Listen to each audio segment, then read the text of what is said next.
victors of World War II, painted themselves as liberators. They toppled tyrants, stormed concentration camps, and burned swastikas from the pages of history.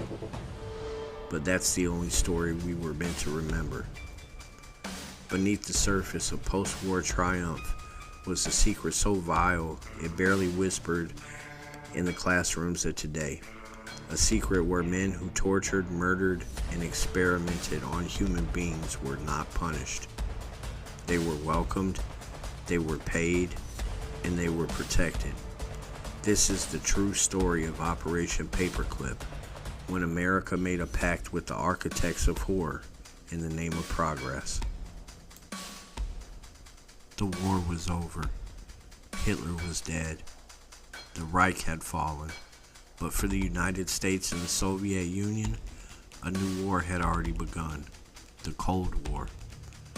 And it wasn't about ideology, it was about superiority. Rockets, bombs, intelligence, and Nazi scientists had all three. Rather than risk these minds falling into Soviet hands, U.S. intelligence launched a secret mission: recruit Nazi experts, erase their crimes, rewrite their past. They called it Operation Paperclip. At least 1,600 Nazi scientists, engineers, and technicians were smuggled into America under the program, with many ties to the darkest chapters of the Third Reich. These men weren't innocent inventors.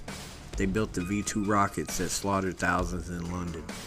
They conducted medical experiments on prisoners in Dachau. They signed death orders, but in the eyes of the U.S. military, they had one thing that absolved them: value. The most infamous recruit was Wernher von Braun, praised as the father of the American space program, the man who got us to the moon.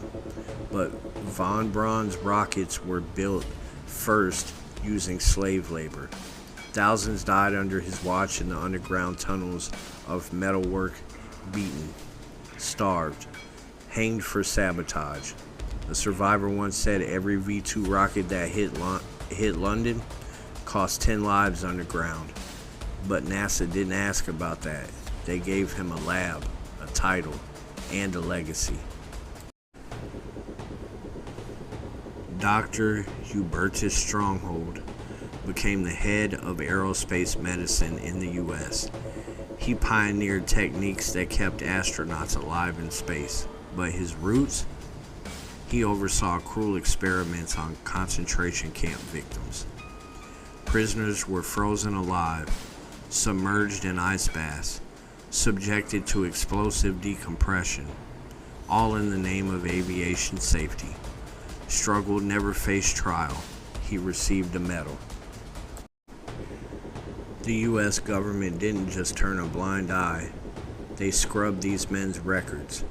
The Office of Strategic Services forged identities. Nazi affiliations were erased. War crimes were downplayed or deleted. Many of these men worked at Fort Bliss, Redstone Arsenal, and NASA.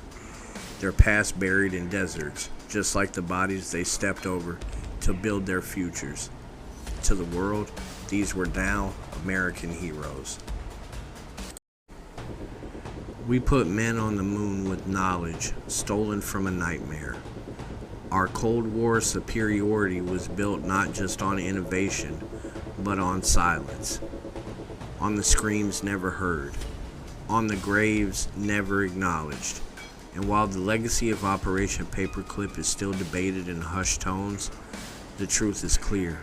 We did not win the war by destroying evil. We invited it in. They say the road to hell is paved with good intentions, but Operation Paperclip wasn't paved. It was constructed carefully, deliberately, secretly, and beneath each stone lies a name, a secret, a crime never punished. This is the price of progress. This is the shadow beneath the stars. Don't forget to look up and wonder what got us there.